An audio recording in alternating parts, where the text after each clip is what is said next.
talked to Mike the other day on the phone for almost 2 hours. You know, this account of, they call it the Siege of Honabi, is probably one of the coolest encounters I think I've ever read online. It's like I can't believe someone hasn't written a book or... Well, you know, it reminds me of the modern day, a couple of those older stories that I had recorded, like, you know, the Sixes Wild Man. There were elements of that, you know, the violence, and a couple of those other stories, you know, from around the Oregon-California border region. You know, it just, there's so much of it that rings true. And then, you know, Mike emailed me last night and was really apologetic that we didn't get a chance to talk because apparently there were friends that dropped in unexpectedly and they weren't leaving soon. So, and then he told me he was going to be up at the cabin with his kids today, so he was going to be out of contact. And Mike was wanting me to kind of tell his story, because what you read on the VFRO's website isn't quite what happened. No, so they what changed actually it to accommodate their own point of view. Yeah, they do. Right. They do. And when you read the account online, well, I'll go into the story and then we can kind of discuss the report. But okay. So what happened is Tim and Mike are brothers, and Tim had bought this property, and it was a 30-acre piece of property there in Honabi, and his dad had also bought a 10-acre piece of property. Right. They were on the same property line. This is in the middle of nowhere. And what Mike was telling me was, you know, it was about a quarter of a mile to his dad's house from his house.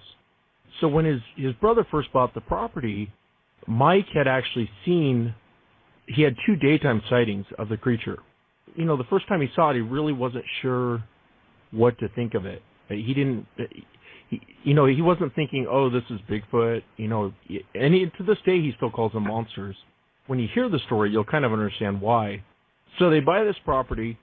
By the time he has the second sighting, he realizes that this is Sasquatch on their property. Mm-hmm. And he doesn't want to tell his brother.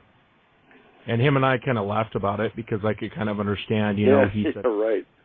if I told my brother, I'd never hear the end of it. You know, it'd be, if I told my brother, it'd be it'd be nonstop. Nonstop harassment from his brother. So he didn't really say a whole lot. So one night, him and Tim, which is the other brother who hadn't seen the creatures yet, him and his wife are sitting there having dinner. And they're sitting there eating dinner, and this thing screams at them. Oh, my God. Tim said he felt the scream. He physically felt the scream through his body. It reverberated through his body. He called Mike and was like, hey, Mike, telling him what happened. And he said, you know, we have this china set that's inside this cabinet. It actually shook the china set. It rattled the china set.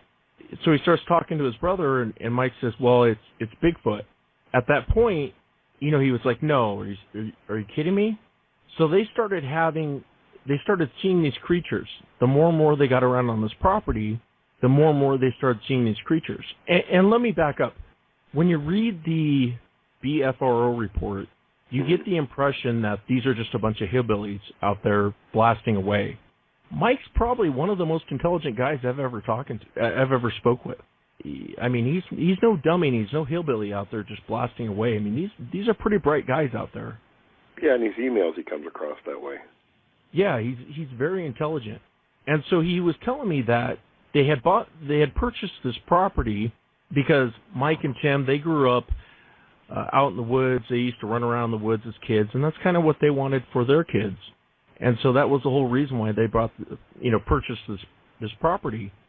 So what started happening is Mike was telling me he'd be laying in bed at like 2 a.m, and something would come up to the front door, bap, bap, bap, bap, bap, bap, bap. And keep in mind, they're in the middle of nowhere. Right. And so Mike would get out of bed, go up to the front door, and there was nothing there.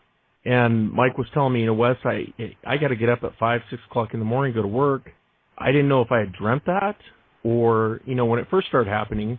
And then the aggression started escalating. So Mike was telling me he'd be sitting there at bed at night, and he said they always came after midnight, and they always left right before the sun came up. Right before dawn, yeah. Right before dawn. And he said that it was different creatures at different times. He said they would come bang on his bedroom window in the middle of the night. They'd come bang on the house in the middle of the night. They'd throw rocks at the house in the middle of the night. At first, it started happening just, you know, like once a week, twice a week. And then it started happening every single night. He said these things would come in and peek at the windows at him or his family or his kids. They would growl at his kids. And it just got to the point to where it was on a nightly basis. He said he hardly ever slept. He could barely sleep. So what happened is they started coming up every night to the windows. They started coming and banging on the doors at night. But they weren't actually trying to enter the home. When you read the BFRO report, it makes it sound like they were trying to get into the house, and that's not really what happened. And Mike says he has a shed out in his backyard, and they had 5 deer carcasses sitting in the shed. You know, they hang the meat to let it cure, and you guys are hunters. Exactly. I don't have to explain to you. The next morning, one of the mornings they get up, and all 5 deer carcasses are gone. Something actually broke into the shed and took all 5 deer carcasses. And it's hard for people to understand, but I guess I can understand where he's coming from. He didn't really know, they weren't quite putting 2 and 2 together quite yet. Right. He said, Wes, one morning we got up, he had 30 chickens in his chicken coop. One morning he got up, and all 30 chickens were gone. Good Lord. And there was a trail of eggs, something had cracked open the eggs and actually sucked out the inside of the egg, and there was broken eggs leading back into the forest. Good grief. Things got worse when his kids would go outside to play. In their backyard, they had kind of a pasture, and then it was a tree line, and his kids would be out there playing, and he said these creatures would come up to the tree line. 3 or 4 of them would come up to the tree line, start growling at the kids. They would shake trees. They would throw rocks at the kids. And his kids would come in just terrified, just white as ghosts, and all they would say is monsters, monsters, monsters. And so they started realizing, you know, we need help here. We got some problems here. The creatures, it got to a point, and can you imagine, this would drive you crazy after a while. Can you imagine something that happened on? Yeah. I mean, constant. You'd never be able to relax. Yeah, you'd never be able to relax. And he said it caused a lot of hardship in his family. His wife was upset. His kids were upset. His wife took the kids and went to stay with family because she had enough. She didn't want to be there anymore. And she basically told Mike and Tim, hey, you guys get rid of these creatures. We can't stay here any longer. Mike went on to further tell me that one time his sister came to their house with her 2 kids, 2 small little kids. And to actually get into his driveway, he has a gate out front. And you actually have to get out of the car, open the gate, and then drive the car in. So he's sitting on the couch. He hears this commotion going outside. He hears screaming, and he doesn't know what's going on. So he grabs his rifle, and he runs out there. He's trying to talk to his sister. One of the kids is actually up underneath the dash of the car, shaking, and can't be consoled. The one in the back seat is laying down on the floor, crying, and can't be consoled. His sister couldn't even talk. She was shaking. He said all 3 of them were white as ghosts. And it wasn't until the one in the back seat just uttered the word monster that he realized what had happened. Finally, his sister was able to calm down. His sister said what happened is she pulled up to the gate, left the door open, got out of the car to open the gate. 3 of these creatures came out of the woods, just out of the wood line, started growling at the kids, started throwing softball-sized rocks at the car, throwing rocks at her. And so she was screaming and just ran back to the car. And when Mike had run out there, they had basically scattered. The creatures took off. He told me about another time that one of his nieces came over, and she was, 18, 19. She came over. She had recently broken her foot about a year ago, and it never had quite healed quite yet. And so he's sitting on his couch, and he hears her just screaming bloody murder out front. She comes running into the house, and he sits her down on the couch, and he's thinking, well, she got out of the car, stepped off, and stepped on her foot wrong, and, it sounded like she was in pain. She's sitting there shaking, and she's looking at Mike, and she's white as a ghost. She tells Mike, monster, there's a monster out there, there's a monster out there. By this time, this has been going on for about a year and a half, 2 years. Mike said he had enough. He went back to his room, loaded his rifle, went out front, and the creature had taken off to the backyard. So Mike goes after it to the backyard, and he said he heard it run back around to the front. And about that time, he hears his niece just screaming. So he runs around to the front. The thing had run back into the woods, And Mike said that it's the only time he's ever taken a shot at something he couldn't see. He sees a brush moving, and he just popped off a shot. Well, he goes in there and talks to his niece, and his niece said what had happened is she had pulled up. And Mike said that lights don't bother him like people think. He said he had a big spotlight in his front yard. He had a big spotlight in his backyard. His niece had pulled up, got out of the car. She actually started locking the door, looked up, and here's this creature standing there about 20 feet away from her, growling at her.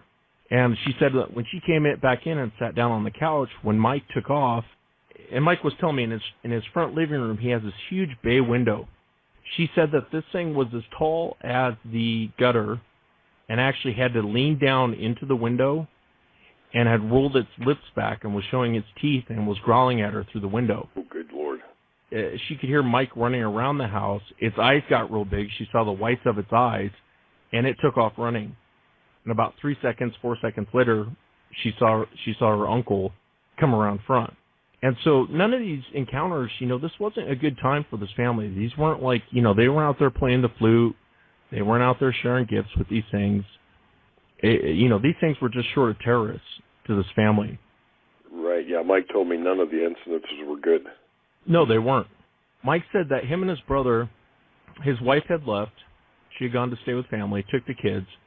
And him and his brother are sitting back to back inside the house.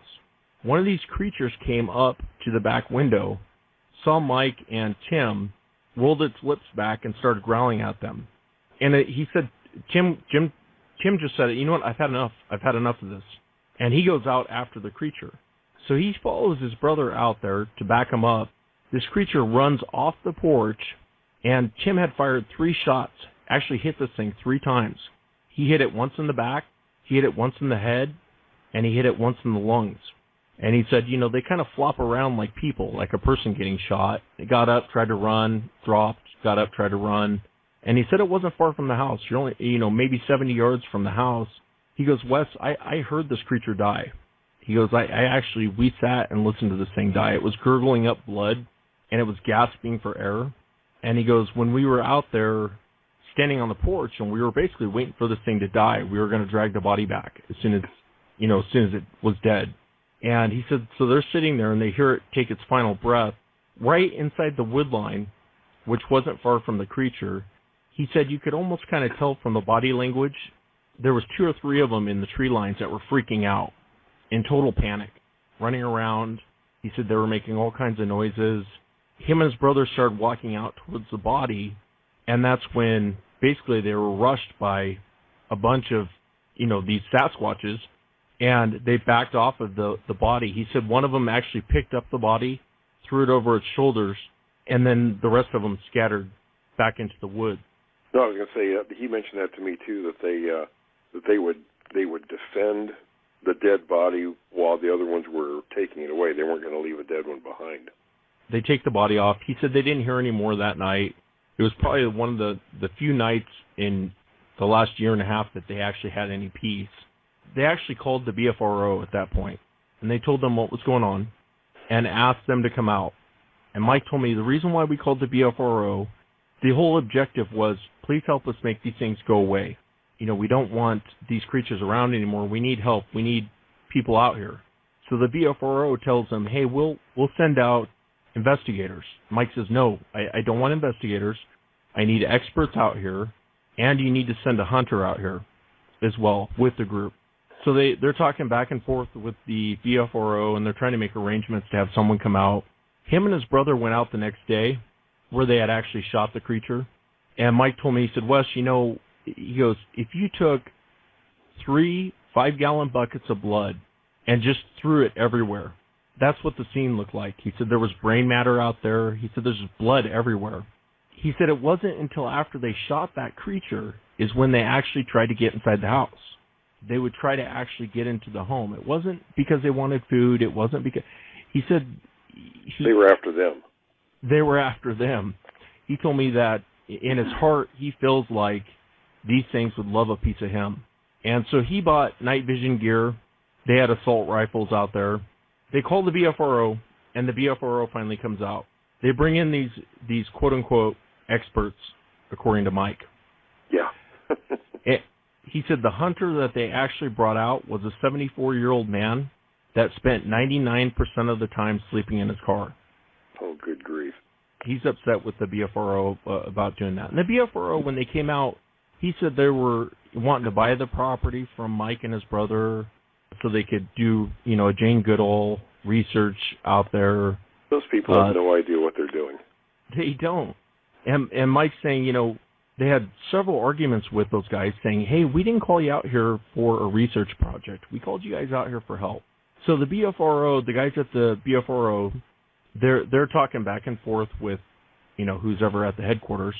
And Mike said that first night that those guys were there, they were so scared, 2 of them packed up and were going to leave the next day. And he told me, I'm Wes, not surprised. He told me, Wes, I don't think these guys have ever even seen a Sasquatch. I don't think they've ever actually encountered one. They don't have any experience.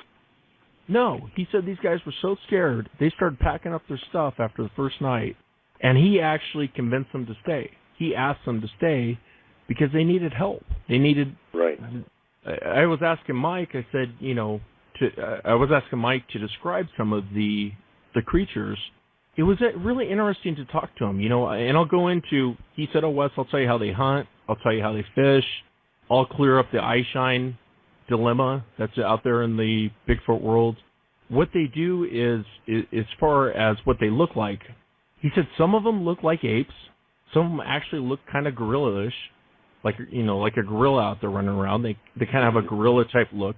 He said some of them, look, I guess, between a cross between a human and a gorilla. I think he had mentioned the word kind of retarded or Down syndrome. He was telling me they look pretty messed up in the face. They got big eyes, and he goes, during the daytime, you'll see big black eyes. And he goes, at night, their eyes reflect red. And then he said, well, let me back up. The eye shine depends on the type of light you're hitting them with. If you hit them with a flashlight, you're going to get a red color back. If you hit them with a car's headlights, you're going to get a red color back. He goes, some of the newer cars, how they have the halogen bulbs.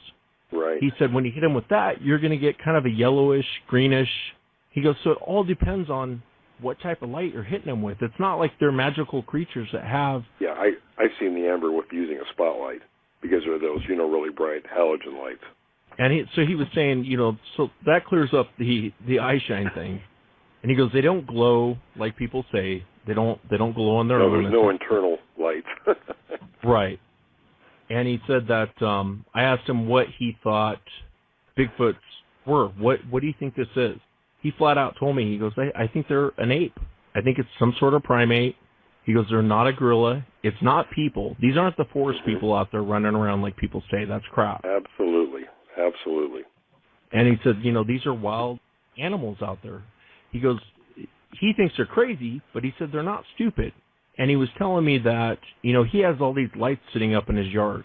And he would get up at 2, 3 in the morning, and he'd see him standing out in the yard, right in the light, looking at the house, kind of swaying back and forth, looking at his house.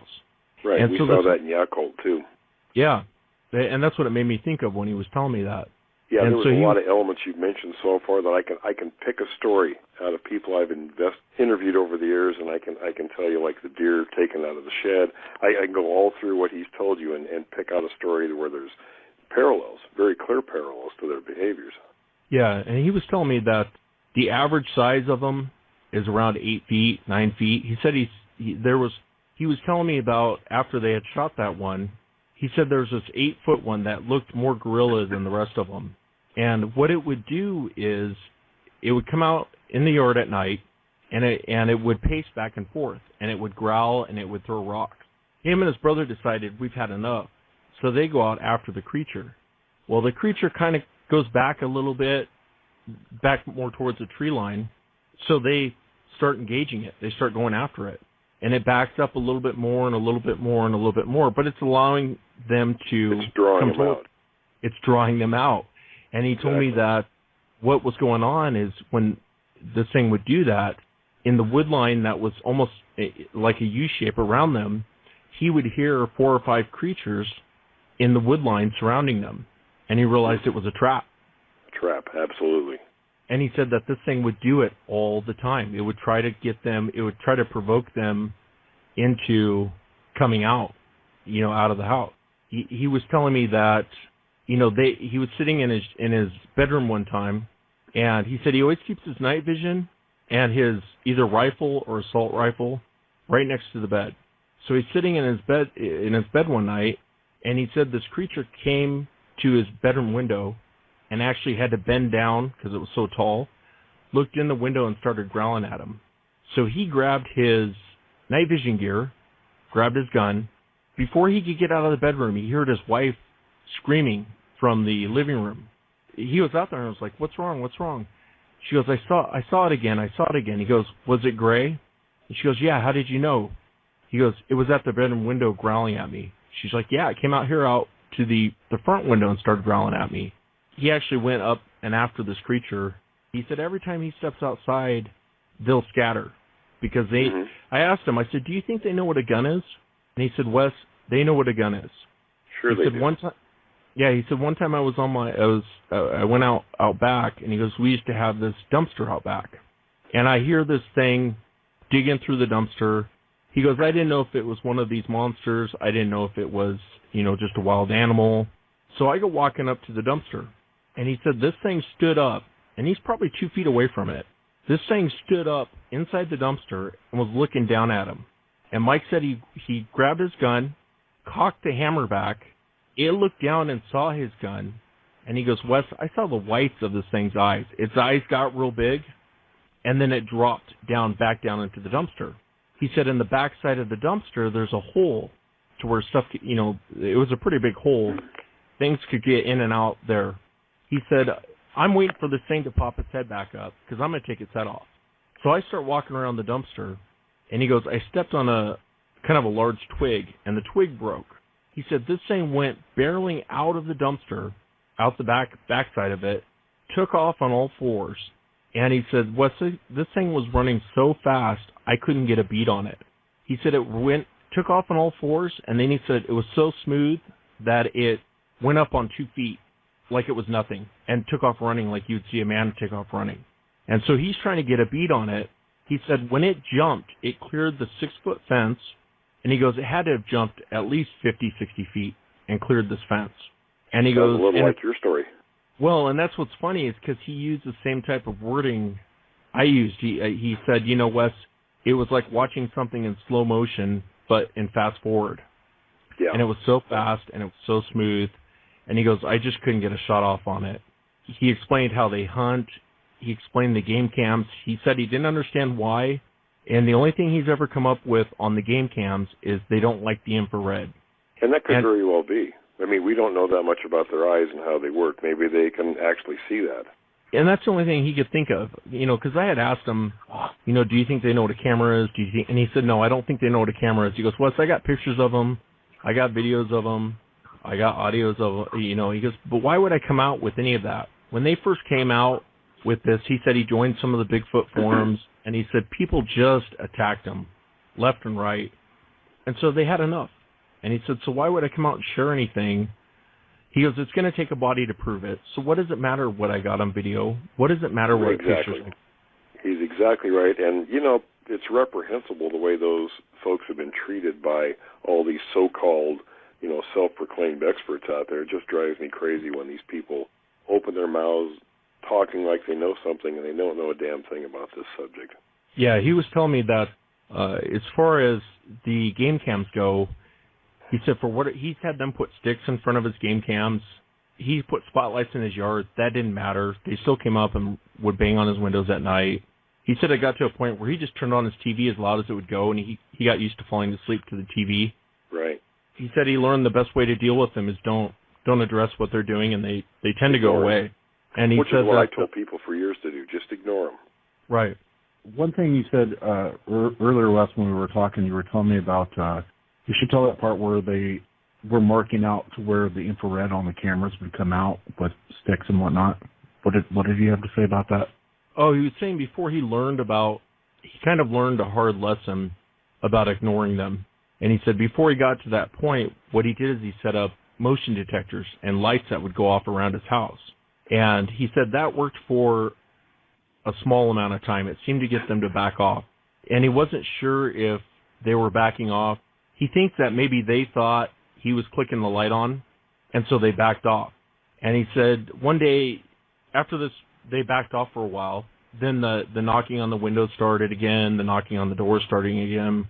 And he said that he went out one day and noticed none of his motion detectors were really going off anymore. And as he walked around the property, he had seen these sticks, almost kind of, they were laid on top of each other, but kind of in a weird pattern. And he thought, well, that's odd. And then he walked over a little bit farther and saw another one. And then he saw another one. And then he saw another one. And it dawned on him that where they had laid those sticks was in the direct path of the motion detector.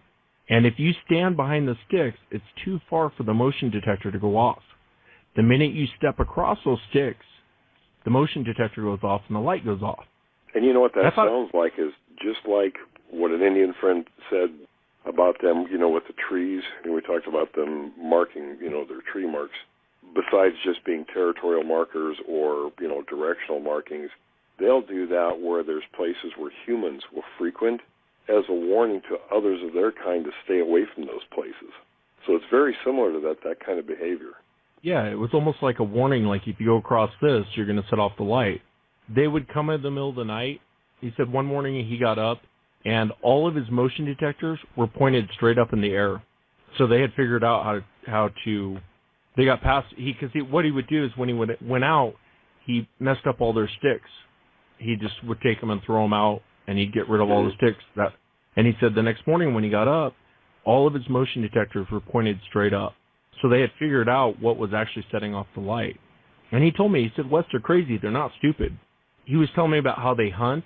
And I remember, Will, you told me that a long time ago. They're ambush predators.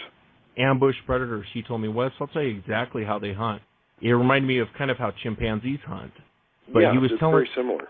It is very similar. He was telling me that what they do is, and he's seen it time and time again, they'll sit on the side of a game trail. They'll never go down a game trail, but they'll sit just off of a game trail in kind of a camouflaged area. One will sit at the top of the game trail, and another one will sit at the bottom of the game trail. And he said this wood knocking business that the BFRO does is a joke.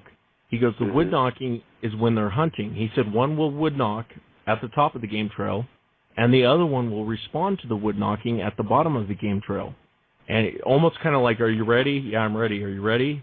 And he said that when a deer comes down the game trail, one of them will kind of make a commotion in the bush, not enough to make the deer bolt, but enough to make gently drive it.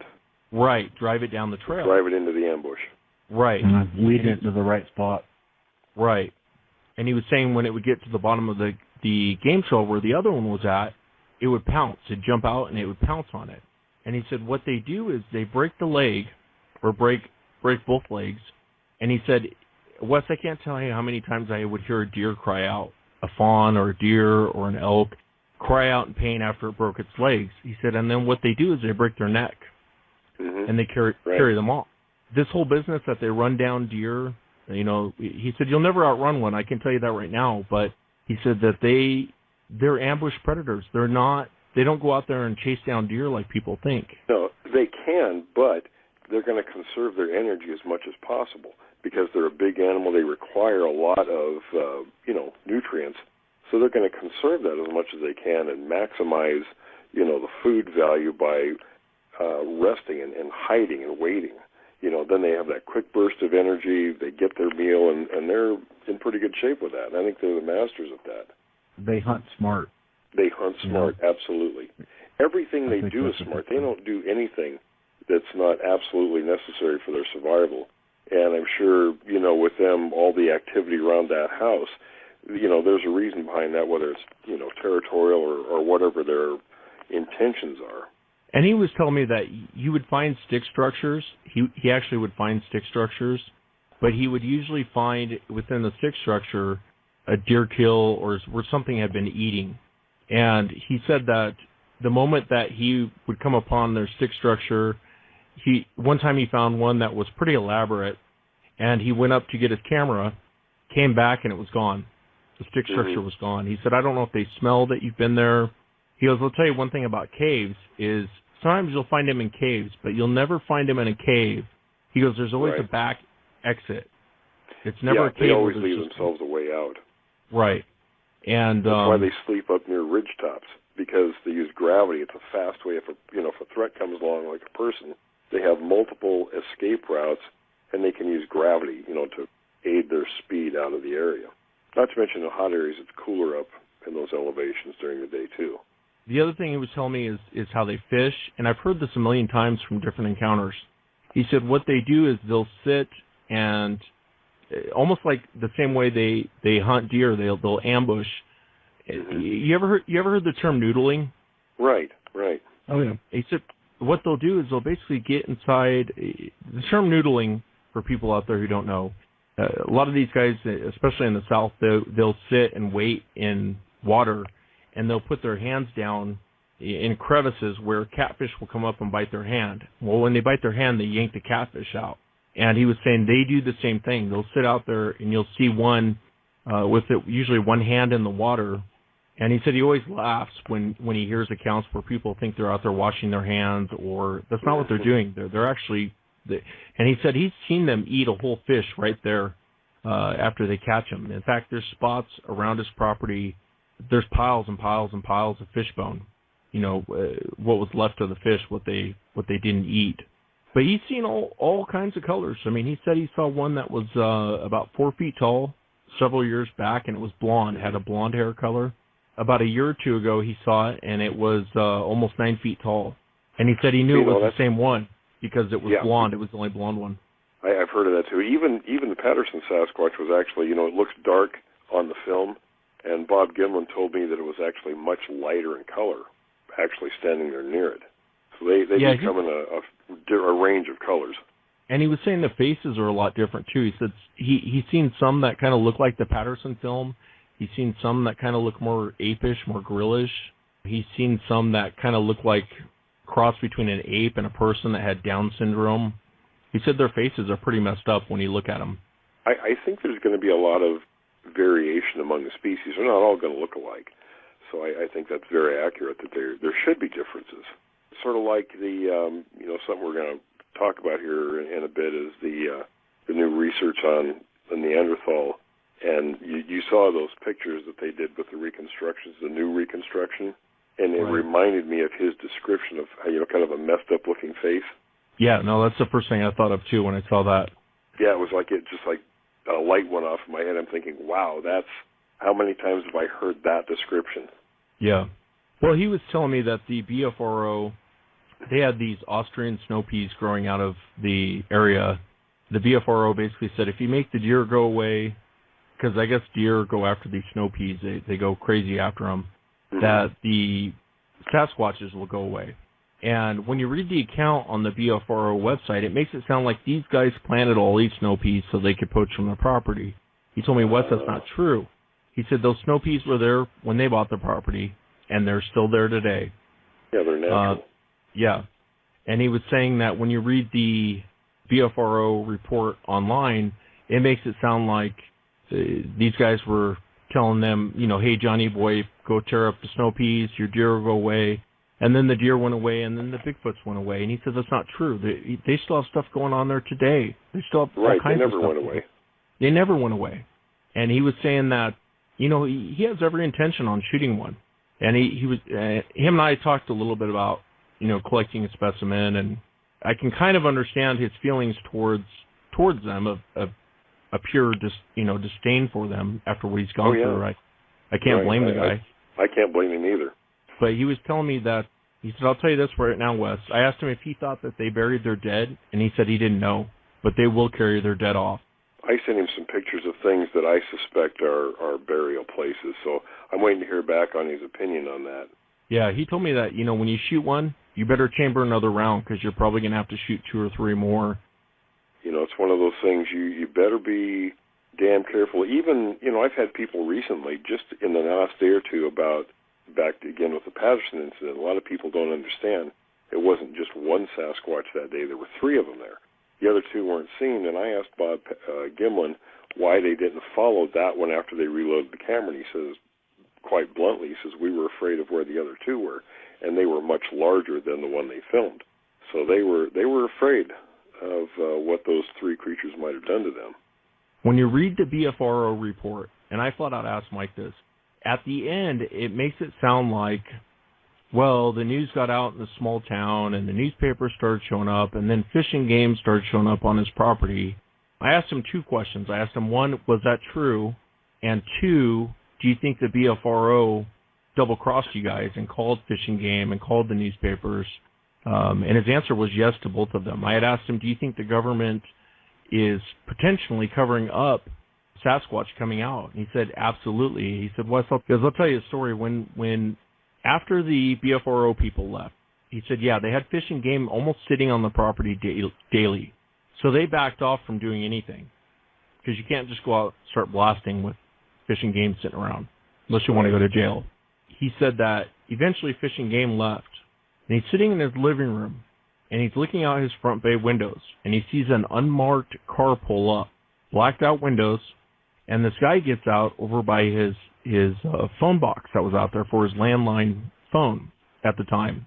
This guy opens up the phone box and starts doing something. So he grabbed his rifle and walked out there and confronted the guy and startled him.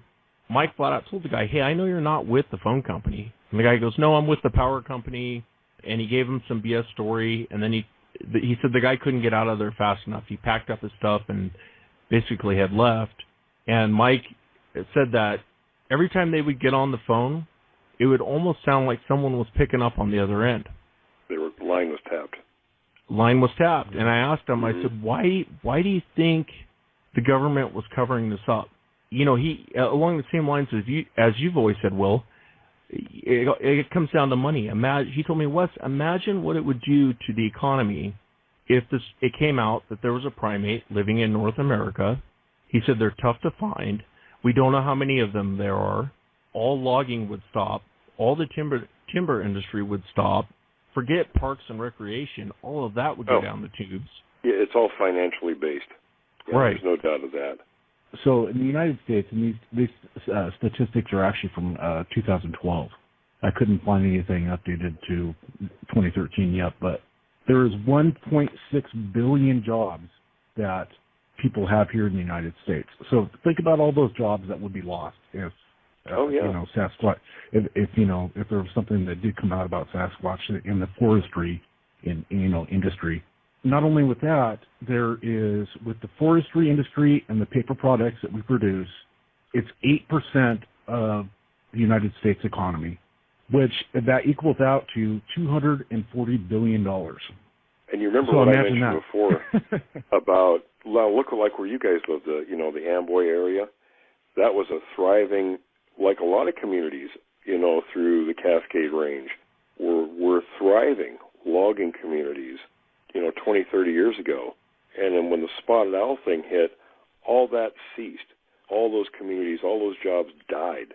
I tend to think, and that the whole spotted owl thing was sort of a test project to see what the impact would be on these communities that would be affected by some sort of wildlife that needed protection.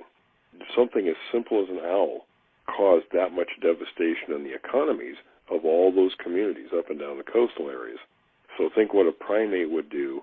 It would be the exact opposite in terms of impact. I mean, the owl had a big impact, but it wasn't anywhere near what an indigenous primate would be, on the North American continent. I mean, it's just mind-boggling in Renee Hendon's terms what the impacts would be. Yeah, it would totally financially crush us here. I mean, if you think about it, and I know you guys probably do too. I know of a couple loggers, or somebody that is a logger, or somebody that's part of their occupation is in the forestry industry. I mean, I can think of a handful of people that I know that log today. It would be devastating. Oh yeah, absolutely. Side industries too, restaurants and everything else, that logging supports. That's true. Right. That's true. So it's exponentially, the impact would have a huge ripple effect. Well, the other thing he brought up that I thought was interesting was, he told me, Wes, if they're going to take their time to come out and they're going to watch my property, they know about these things. And he said in his area, just a couple miles up from his home. Family was walking down a trail, down a kind of a park, not a game trail, but kind of a park, walking down into the woods. And he said the older lady, the grandma of the group, was going to go back to the car to get something. And they were about 800, maybe 1,000 feet down the trail. And so she just said, well, just wait here. I'll run back up to the car. I need to get something. And she vanished. She was gone. And he said that it runs actually parallel to a road. And he said that, he's not saying that they're directly involved with it, but he goes, people have just completely vanished out this way. Just gone. And never to be heard from again. Didn't he say the dogs wouldn't pick up that trail? Yeah, the dogs wouldn't go after the trail of where she went. Which is very similar to the lady that came up missing in your area not too long ago. Right, and that's what it made me think of. Yeah, there's so many parallels. I can't even begin. I can't wait to talk to Mike because there are so many things that you've told me through your conversations and that he and I've emailed back and forth. Everything he's said, I have heard or seen elsewhere. So I know everything he's saying is true. I guess the final thing, and I know we got a lot of other things to get to, but one of the final things I'll tell you that he told me is I asked him, in that audio I played in the beginning with the samurai chatter, I said, have you heard that before? And he said, absolutely. He said, most of the sounds they make are screams, whistles, you'll hear the whoop. He said, but that samurai chatter, he goes, I've heard that on a number of occasions. He goes, they will mimic. But it wasn't the same as the Sierra sounds, though. No, it wasn't quite the same as the Sierra sounds. But he said it was a chattering he's heard. Right, and I've heard that myself, so that's true. And he even told me that they mimicked him. Yeah, which kind of exactly.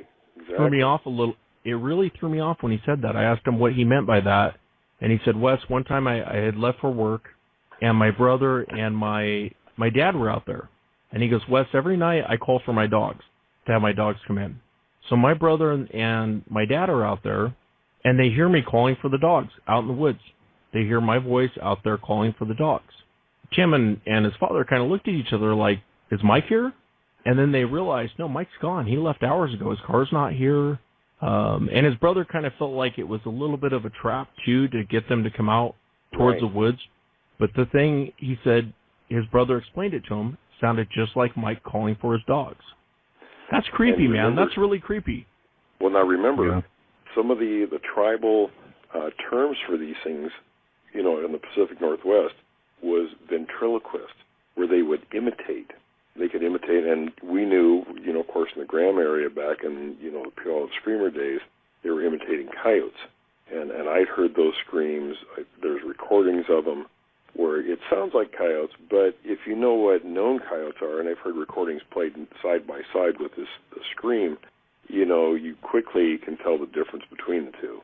If they can imitate animals, then why couldn't they imitate people at some level anyway? No, I love talking to him. Like I said, this wasn't the dumb hillbillies out there shooting kind of like what you read on. No, he's a sharp guy. He's a real sharp guy. Very smart guy. Yeah, it was a pleasure to talk with him. But I hope I told this story right. It's one that I've always enjoyed. I'm shocked because a lot of people had never heard this story before, and it's probably one of my most. Yeah, I got that too from people. They were totally unaware of it.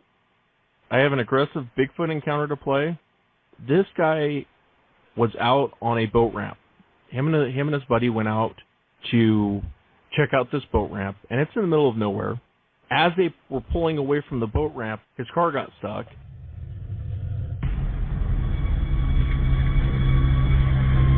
Bob Ganyard is an avid boater, and when a new boat ramp opened up along the Mississippi River, he and a buddy were eager to check it out.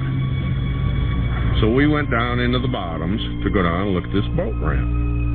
And it was a big, concrete, huge slab, nice ramp, but out in the middle of nowhere.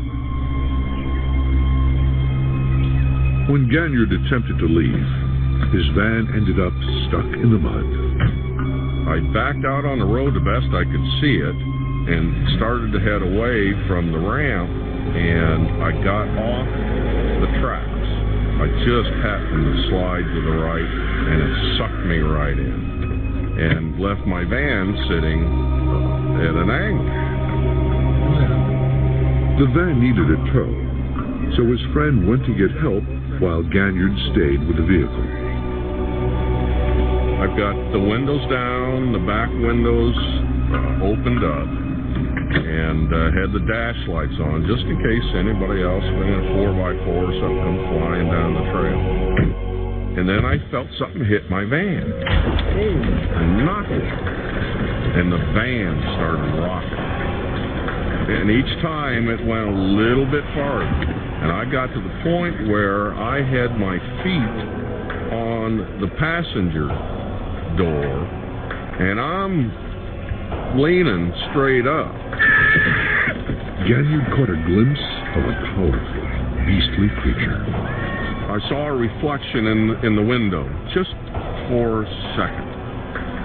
But it looked like two big brown eyes. And this sucker was, whatever it was looking down at me. And I'm yelling, and I'm looking up at him, he's looking down at me, we're that far apart, and I'm cussing and swearing and yelling and screaming, and after I'm screaming and yelling and everything else, it dropped me. And I came, boom, I thought I was going over. The attack ended as quickly as it began. I didn't put the windows down, and I didn't get out. And I sat there about another 15, 20 minutes. The experience is one that still terrifies Ganyard. I was shaking. It scared the tar out of me. Doesn't that remind you of Rebecca Botello's story? It does. Yeah, it does. I bet he goes out and buys a four-wheel drive now. I bet he does too. You wonder about the behavior. You wonder why it came up and was trying to, I mean, it obviously knew he was in the car. And you know, you hear these stories occasionally, and I've always wondered what their point is in coming up and rocking either a travel trailer or a truck or something and then leaving. Unless it's, they're just coming up to check it out. Maybe it's, they haven't quite, because, you know, these things, they sort of, in story after story, they sort of escalate their boldness or this aggressive behavior. So maybe the first time around, you know, you get a little rocking action going on there. Then if the person were to stay there any length of time, you know, then maybe it's a broken window or something, you know, the next time around. Who knows? Yeah, it's kind of funny how they just show up and they are intimidating, and they rock either a trailer or a vehicle, something like that, and then they leave. You know, and I always refer back to the Hugh Brown story. That one was always one that I love that story because, you know, him and his pal were up there in the Columbia River Gorge, and the friend, you know, they heard the screams of the thing coming up the hills toward him, and the friend took off to the car, and Hugh stands there, and the deer runs out next to him, and then pretty soon the Sasquatch comes bursting out of the trees and runs right up to him, and he stands his ground, you know, in shock, and it stops, you know, 10 feet in front of him. They stand there and stare at each other a few moments, and then it walks away. You know, so maybe they're coming up to the vehicle, you know, rocking it, seeing what it is, maybe as sort of a, you know, like I say, a variation of that mock charge behavior. Yeah, it could be. It could be they're trying to get whatever the individual is out of the vehicle too. That could be. Maybe they're trying to get them to jump out of it and run. Right. Yeah, it's really hard to tell. Yeah, it made me think of Mike's encounter. You know, like coming up, tapping on the windows, banging on the front door, looking down at him. You know. I'll tell you what. Before we get to the us and them with the Neanderthal, Will, I got a Bigfoot or Sasquatch vocalization I want you to listen to, or potential Sasquatch vocalization, and get your take on it.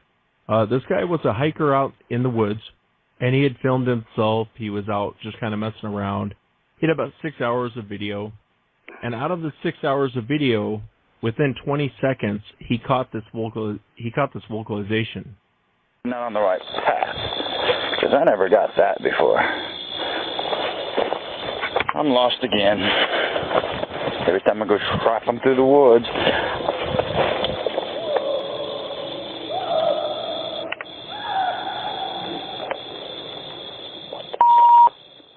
And the beeping was I cut out the F word. But that's a good thing. yeah. What did you think of that? I wasn't sure. I couldn't really place that animal.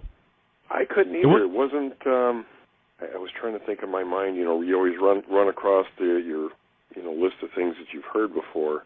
Boy, it's really difficult to tell without hearing more of that. I thought it was interesting. I thought I'd play it, but you're right. It's kind of hard to figure out what is that. You know what I mean? I mean, my first thought might have been some type of bird. I couldn't really place it, with a particular type of bird. Right.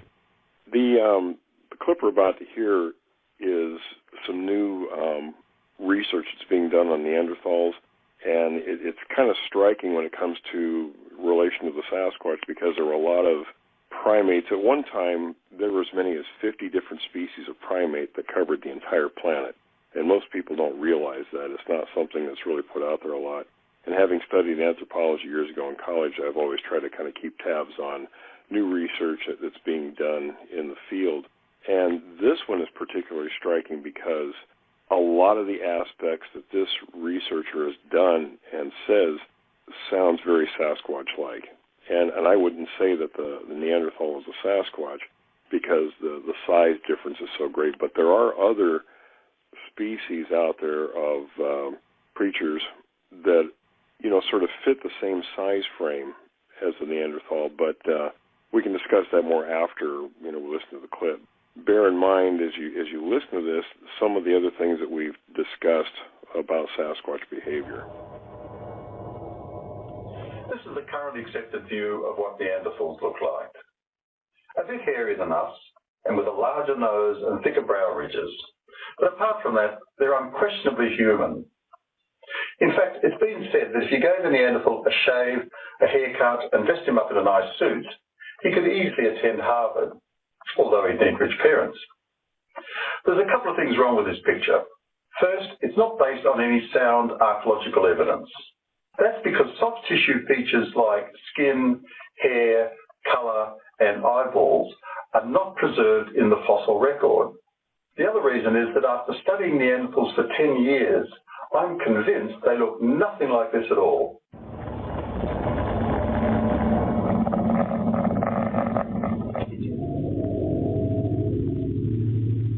There's a reason why all these forensic reconstructions end up looking like humans, and it's got nothing to do with science. I think it's about anthropomorphism. That's our tendency to attribute human characteristics to other animals. It seems to be part of human nature. We assume that because we've got smooth skin, protruding noses, clear eye whites, and full lips, then Neanderthals did too. And just because we lost our body hair, we assume they did as well. You can see examples of this anthropomorphic bias in television documentaries and in museum reconstructions around the world. The men are sometimes shown as quite handsome, and often they're even clean-shaven. The children are nearly always quite cute, and some of them, amazingly, even wear diapers. The females occasionally sport trendy tattoos, and they always have breasts, even though not one other species of primate has permanently protuberant breasts. So you're just left with the impression that we're seriously projecting our own tastes and values onto Neanderthals. Quite apart from the anthropomorphic problem, there's also a fundamental flaw in the technique used to reconstruct Neanderthal faces from their skulls. Now, this forensic process works fine on humans, but that's because we know the shape and position of our noses, ears, and lips, we know the thickness and texture of our skin, and we know the shape and size of our eyeballs. These soft tissue features are unique to humans. You would never use them to reconstruct the face of a chimpanzee or gorilla. And yet, scientists always use human facial characteristics and dimensions to reconstruct Neanderthal faces. So it's inevitable that you end up with something that looks like a human. It's spurious science. Television documentaries often use actors to portray Neanderthals. This involves hours and hours of meticulous makeup, which the producers assure us is 100% anatomically accurate. But it's not. And one reason is that Neanderthal eyes were in a different position in their skulls compared to humans. They were higher up, about where our foreheads are.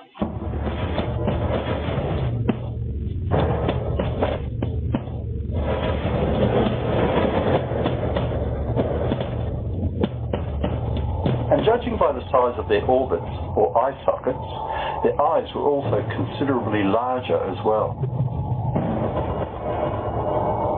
So if George Clooney ever had to play a Neanderthal, he'd need to have a serious facelift. And he'd need larger eyes as well. Basically, we know from Darwin that it's the environment that largely determines what an animal behaves like and looks like. In the case of Neanderthals and humans, they evolved on completely separate continents. Humans evolved in the temperate, warm, fertile savannas of Africa. Neanderthals evolved in the frozen glacial wastelands of Ice Age Europe. In fact, the two species, when they met again, have been apart for over 500,000 years.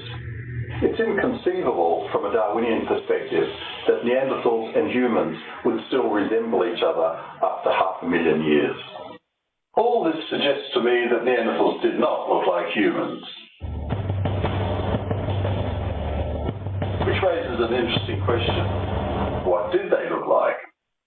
Actually, once you get rid of all the anthropomorphic bias and the inherent flaws in the reconstruction technology, answering this question is not particularly difficult. And that's because, ultimately, Neanderthals were members of the order of primates. They were primates, and as such you would expect them to maintain the appearance of primates. The fact that humans no longer look like their primate ancestors is, I believe, due to completely unique ecological and environmental circumstances, which I describe in my book. These circumstances certainly didn't apply to Neanderthals. So in light of that, you would expect them to maintain the appearance of a tall bipedal primate. Once you acknowledge that Neanderthals were primates, you start to see similarities between them and other primates. For example, when I compared the profile of a Neanderthal with a chimpanzee, they seem to fit amazingly well. Now, saying that Neanderthals look like modern primates is an interesting clue, but it only goes so far. That's because modern primates come in all shapes and sizes. And there's a good reason for that. They've simply adapted to very specific regional, ecological, and environmental circumstances. And we would expect the same of Neanderthals. So to create a more nuanced picture of Neanderthal physiology, we need to understand the specifics of their environment. And we know a great deal about that. It was Ice Age Europe, a frozen glacial wasteland, described as the most inhospitable environment ever occupied by hominids. This was the environment that shaped every aspect of their physiology and behavior. Take the issue of body hair, for example. Were Neanderthals hairless like us, or did they have body hair like all the other primates? Well, if you look at the animals that lived in Ice Age Europe at the same time as Neanderthals, you see that they all had thick, dense coats of body hair. The mammoth, the woolly rhino, Eurasian cave lion, the cave bear, all had thick fur coats. And that makes sense as an ecological adaptation to the climate. So it makes sense that Neanderthals did too. In Africa, where humans evolved, there was a wide range of prey species that could be hunted. There was also an endless variety of edible plants, fruits, berries, nuts, fungi, and even shellfish. By comparison, in Ice Age Europe, where Neanderthals evolved, there were only about 5 or 6 edible plants. And those that did grow there were of such low nutritional value, they weren't worth the time and effort to harvest. This, I believe, forced Neanderthals to abandon their ancestral omnivore eat-anything diet that they acquired from Africa and adopt an exclusive carnivorous diet. In other words, they stopped being hunter-gatherers and became exclusive hunters. But this is where it gets interesting. The prey they were forced to hunt included some of the fiercest, largest, and certainly most dangerous animals on Earth. These animals raised the bar and forced Neanderthals to become adept hunters. My contention is that this transformed them over 500,000 years into the apex predator of Europe.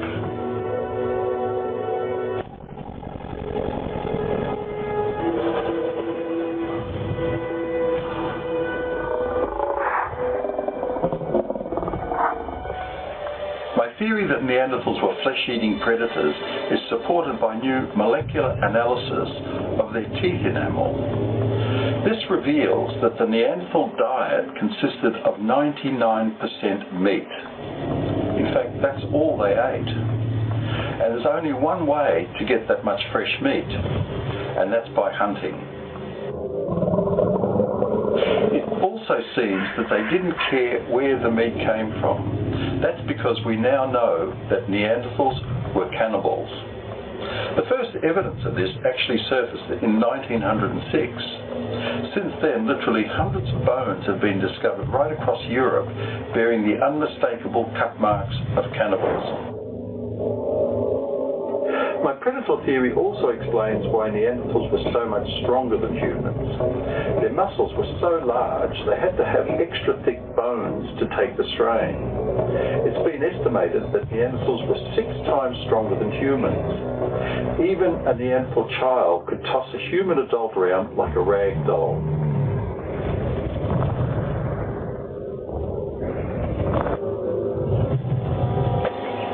It also explains their extraordinary intelligence.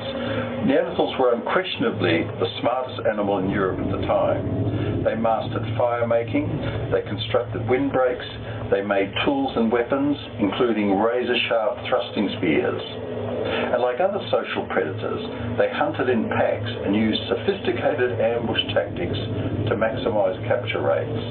But there's one last adaptation that helped transform Neanderthals into such a formidable killing machine: the dark. The vast majority of land-based predators hunt at night because it's easier to catch prey when they're resting or asleep. This theory predicts that Neanderthals acquired larger night vision eyes and pupils to see in the dark. These kinds of eyes reflect light extremely efficiently. It would explain why Neanderthals had such enormous eye sockets.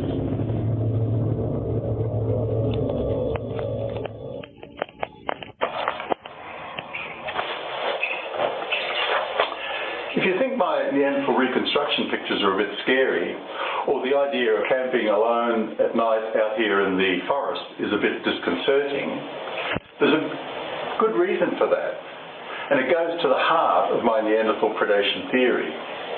That's because about 100,000 years ago, a group of European Neanderthals migrated into the Middle East, into an area currently occupied by Israel, Syria, Jordan, and Lebanon. Now, living there at the time was a group of ancestral humans. These were timid Stone Age hominids who moved up from Africa. And the evidence suggests that the Neanderthals began hunting them, but not just for food. I believe that Neanderthal males also began hunting human females for sex. Now, this horrific period of sexual and cannibalistic predation went on for in excess of 50,000 years. It's this and only this scenario that explains why the 2010 draft sequence of the Neanderthal genome found categorically that Neanderthals had interbred with humans. For our ancestors, being hunted by the most ferocious killing machine on Earth was so traumatic, so transformative, that even today we still harbour the genetic legacy of that horrific period of predation. Since the beginning of humanity, these fiendish creatures have haunted the human imagination. They are the stuff of nightmares. They are the monsters, vampires, and werewolves of myths, movies, and folklore.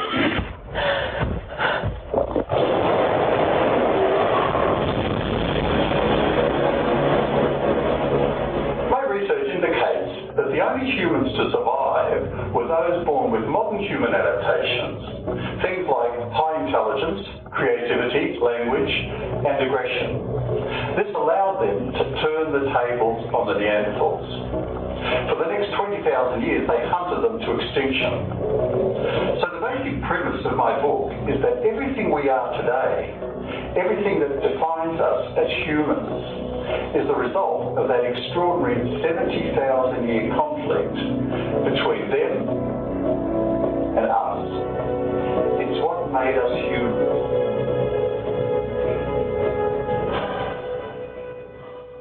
So that recording it's actually cooler to watch than it is to listen to. Yeah, and I know it's not the best audio. Yeah, it's not the best audio. If you go to Jevning Research at blogspot.com, JEVNING research.blogspot.com, or on Facebook, if you go to the Bigfoot Hotspot Radio fan page, you can watch the video. The video is actually really cool to watch. I really appreciated the video a lot. Yeah, and you get to see the artwork that they had done based on the Neanderthal skulls and everything. It's quite a lot different than what we've been taught all these years. Yeah, and I've always wondered if, and I know we're getting really short on time, but I always wondered if the Neanderthal was some form of what we would consider today as Bigfoot, especially when he's talking about how they hunted at night, they were an apex predator. Exactly. It fits all the parameters that we know about the Sasquatch. It's exactly there, except for maybe the stature, the size. But again, when I mentioned before, there at one point there were 50 different species of primates all over the entire planet, every continent. And what's out there today is 3 or 4 or 5 of these relic hominids. And who knows, the Yeti could be the remnants of the Neanderthal or the Almasty in Russia. And living in Ice Age climates, and these creatures all basically inhabit the northern hemispheres, where it's cooler because they like the cold. They were adapted for Ice Age conditions. The behaviors are all the same. The hunting, the activity at night, the ambush predator, where we heard that before, all of these things fit. And the conflict with humans. Indians, I've talked to many Indians who say their histories say that when their people came to these places where they now have their reservations, where they now live, when they came to the continent, that these creatures were already here. They pushed them out of the feeding areas to the high remote places where they live now. And if we drove them to near extinction, then they've got a darn good reason to stay away from man. And we go back to Mike's encounters. We see firsthand details of these kinds of behaviors. They know that humans are dangerous.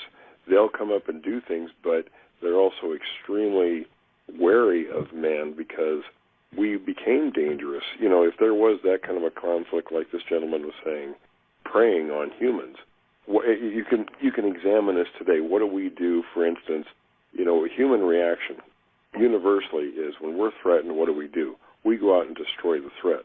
If a dog bites somebody and the police are called, every single time that dog is put down, we wipe out threats. Even on a global scale, if another country threatens us, we send missiles in.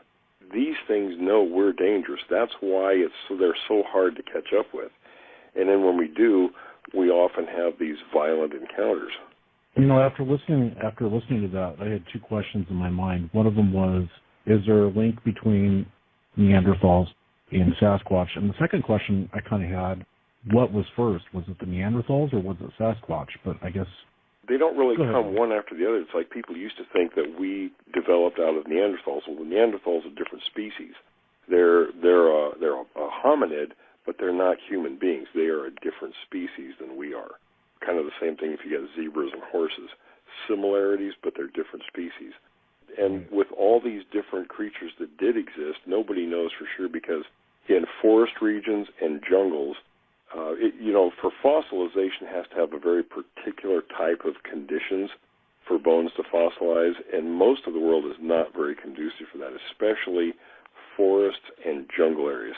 If chimpanzees would have gone extinct 500 years ago, all we'd have is myths about them because there are no fossils for chimpanzees. In a jungle environment, they wouldn't exist. All we would have are stories from people that might have encountered them, sort of like and we have myths today, about these creatures. In Europe, they called it the woodwose.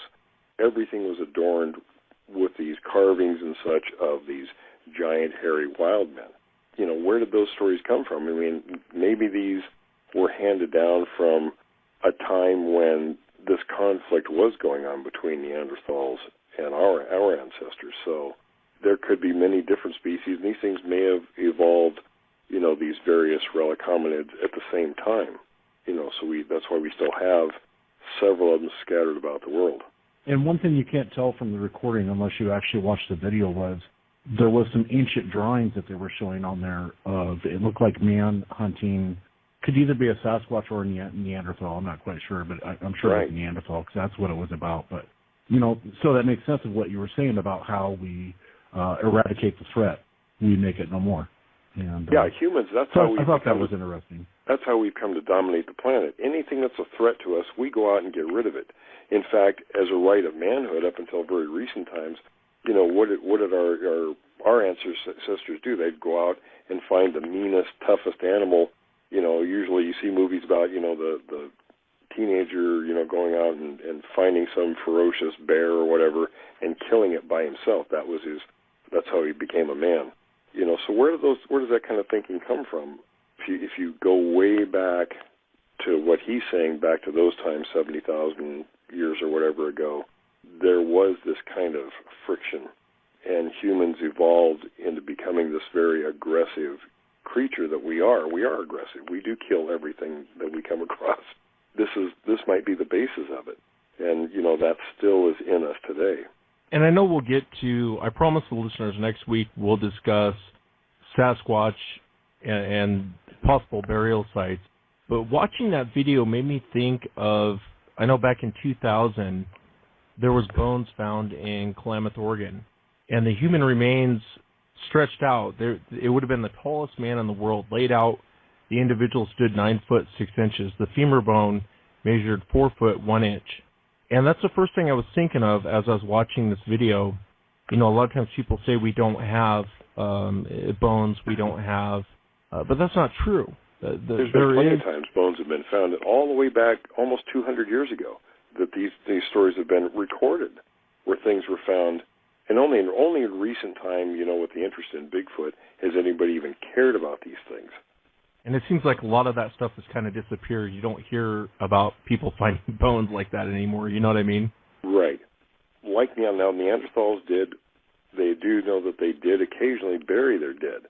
It's very possible the Sasquatch does the same thing, and I have a number of sites we've talked about that. Hopefully we'll be able to go and verify this year whether they are burial sites or not. And it's not every time they do it, because I'm sure if a Sasquatch, because they're spread out so often, you know, if there's a group, oftentimes, you know, they'll spread out in an area to maximize feeding. They don't always, you know, work as a pack type hunt. If one were to die several miles away from the rest of the group, you know, they wouldn't know that it had died or even where it was. So, and occasionally those bodies have been found out like that, maybe, you know, an individual by itself out. But the rest of the time, even Mike said, you know, they will not only take that body, but they will very viciously guard it away from threats, people trying to get to it before they can take it away. So there's a lot of parallels, and I think these other relic hominids probably have very similar behaviors, because primates are primates. There's a lot of similarities between all primate species, including us. One thing I wanted to play for you, Will, I know we're just about out of time. Last week when we were talking with Robert, the hunter, right, you had mentioned some of the vocalization that you heard was kind of that hoo, you know, like a monkey. Yeah, almost chimp-like. Almost chimp-like. And the Survivor Man, he's a guy that is on the Discovery Channel. Les Stroud, yeah. He had an encounter with something. And I want to play his encounter real quick for you and just get your feedback on it. Then we'll wrap things up. And craziest questions that I get asked is, what's the weirdest thing that I experience when I'm out there? And, you know, do I have any experience with strange sounds or, you know, quote-unquote, Bigfoot? I have no idea what the answer is. But what I do know is what I experienced in Alaska. It was about day 3 or day 4, maybe day 5, and I was making a grass mat for my shelter. I want something to sleep on. And I was gathering the grass and filming it and stuff. And then if I remember correctly, I put the camera off to the side, because as it always happens when I'm out surviving and I'm filming for Survivor Man, there's a moment where I've captured the story of making the fire or building the shelter, and it's like, okay, now I have to just stop the filming and actually do it for a while. I have to actually build the shelter for a while without running the camera, because I got to get it done. and this was one of those moments. Put the camera away or down and just thought, well, I got to start gathering some grass. I need a better bed. I started to gather the grass, and I heard something in the tree about 50 yards away, maybe less. And I stopped and I froze. And then all of a sudden I heard it, and I heard this sound. I'll just do it. It goes like this.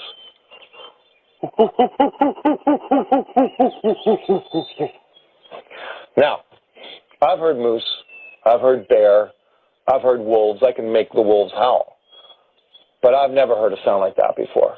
I mean, it sounded exactly like a great ape. It didn't sound like anything North American, any animal that I've ever experienced, and I've experienced a lot of animals. And the thing was, it didn't just do it once. It did that 5 more times louder than I just did it. And I keep looking over at my camera thinking if I could get over to my camera, and I'm frozen solid, thinking if I could get over to my camera and flip it on and even just get the audio would be something. But I waited this out, and the second I went over to try to reach for the camera to turn it on, bam, crash, smash, bam, crash. And this thing just, whatever it was, took off through the trees and was gone. Now, I'm in the middle of Alaska, and I was freaked out for the rest of my time there.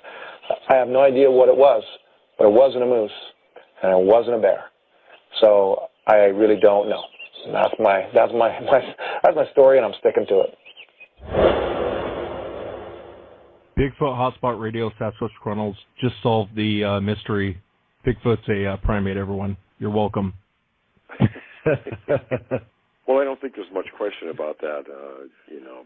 What defines a primate is basically morphological characteristics, and they fit, of course, well within all the primate parameters. So the noise he made was very similar to what we heard up at Mount Rainier about 10 years ago.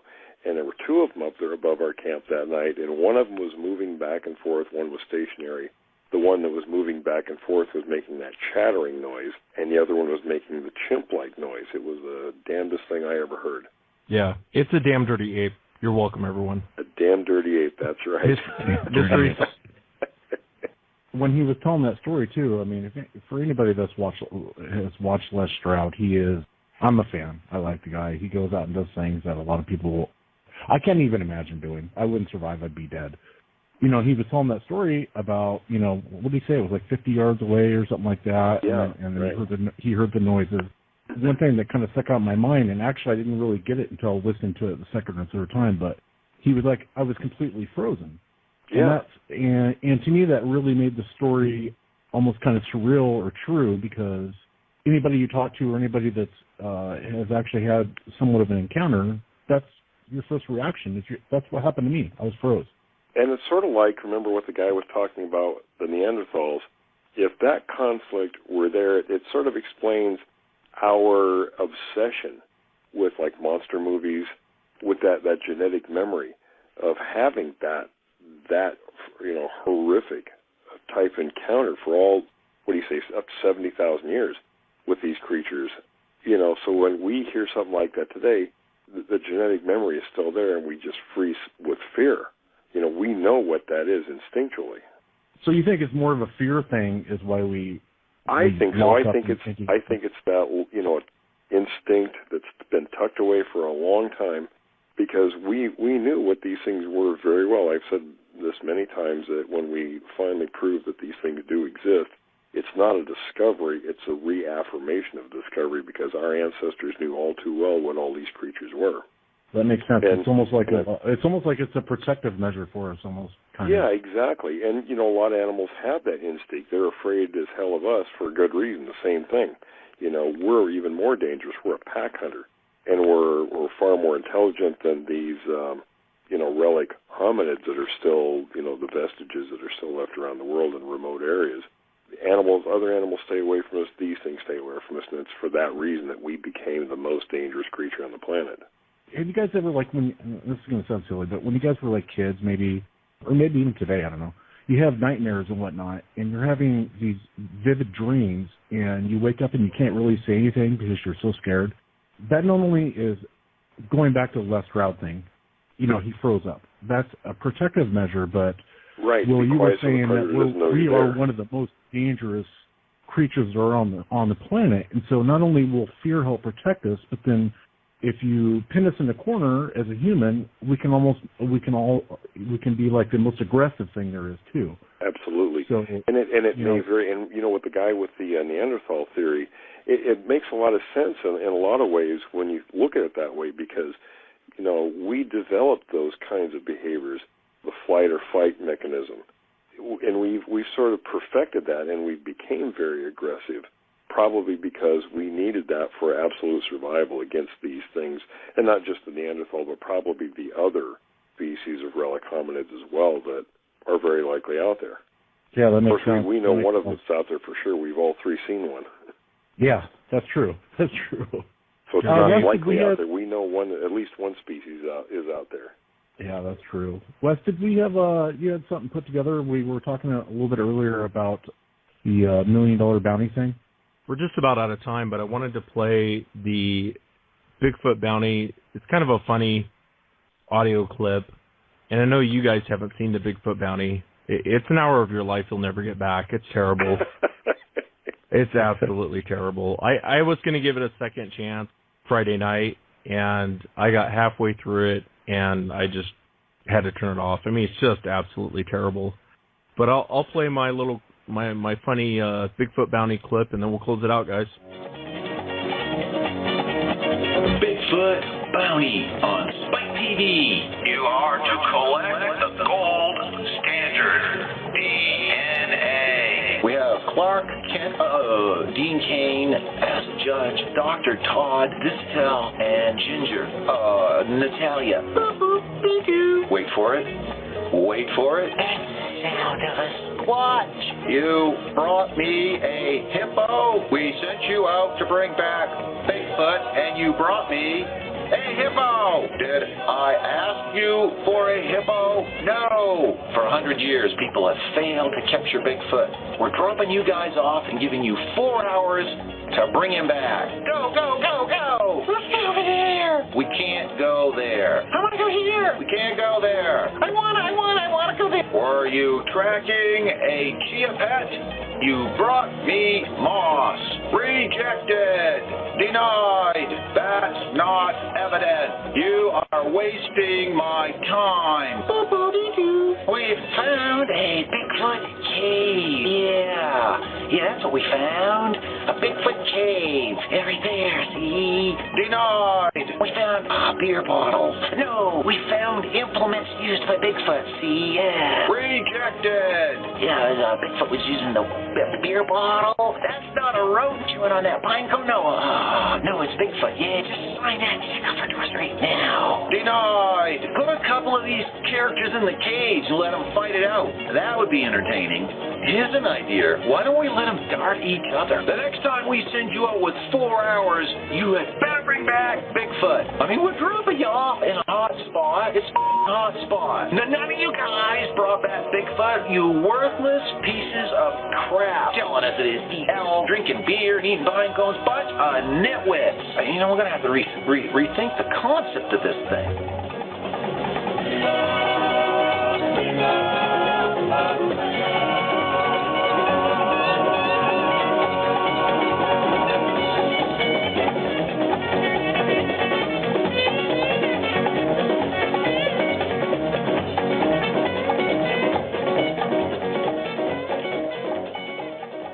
It's actually funnier if you've seen the show.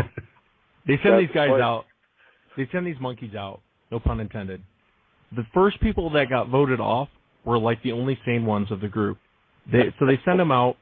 They had to come back with some sort of evidence. One of the guys brought back moss. One of them brought back deer scat. One of them, I think Justin Smyge, or Sumia, however you say his name, him and his bosoms brought back pictures of like a cave. Get off the bosoms, Wes. Let it go, man. Let it go. But the only sane person, there was a guy and a girl, I don't know who they were. They're like, we didn't have any evidence. You wanted us just to bring back something, even though it's nothing. And they got voted off. And they kept like the people that brought back moss. And It's more about these guys going around fighting. Anyway, it's a lot funnier if you've seen the show, but it's not really worth seeing the show. I mentioned that. Yeah, I mentioned before that when last year the casting from Spike TV called me and they said I was their first number one overwhelming choice to be on the show. So so I kind of felt them out on what the show was going to be like before I consented or denied it. I realized quickly that it was going to be a stupid reality show. I thought you're going to have 9 teams of 2 people running around, and at first I thought, okay, I'm going to get to pick where I go. I'm going to get to pick my team. Okay, this might work. No, they chose the area where they're in, and it's in Southern California, of all freaking places. They have these people competing against each other, and I thought, okay, they're going to have a team of judges. I thought, who the hell are these judges? And how is it that they can determine what is and isn't Sasquatch evidence? Hell, somebody like me should have been a judge, that's done this for 40 years and knows what evidence looks like. I declined. I wasn't going to have any part of that silliness. But I did tell them, if you want to do something serious down the road, get in touch with me and we'll talk. But I thought it was a really stupid concept, and I haven't changed that opinion. Yeah, it's worse than that. It's worse than what you thought it was. I was thinking the government just makes fun of the issue. I was thinking when we pick up terrorists, the government ought to stop waterboarding people and just force them to watch the show. Yeah. That's inhuman torture. We have treaties, with the international treaties against things like that. The thing is, too, is I hope that, on a kind of a serious note, I hope nobody gets hurt. They're out there looking for Sasquatch. What if they do run into something? From the sounds of the show, I haven't seen it, but it doesn't sound like they're prepared to take on any squatches in the woods. Yeah, I don't think they're going to run into anything with that much. I don't think camera crews and running around and stuff. I don't think they're going to see anything. Yeah, unless the Sasquatch is sitting up there laughing at them, I don't know. But I've been hoping someone actually gets hurt. That's kind of cold, man. That's cold. They can't help it being stupid, Yeah, it's worse than that. It's terrible. It's absolutely terrible. Well, I predicted that show will die a quick death, so at least it could be mercifully quick. Yeah, I don't even know if they're going to get actually giving anyone any sort of money or even get to the end of the show. It's absolutely terrible. Absolutely terrible. Yeah, it's not a good concept. I actually had a lot more for you guys, but I know we're out of time. But we'll have another show, so. Yeah, it was good talking with you guys. Great material. Great show, guys. Yeah, you guys have a good night. Everyone out there listening, have a good night. Yep, thanks for joining us.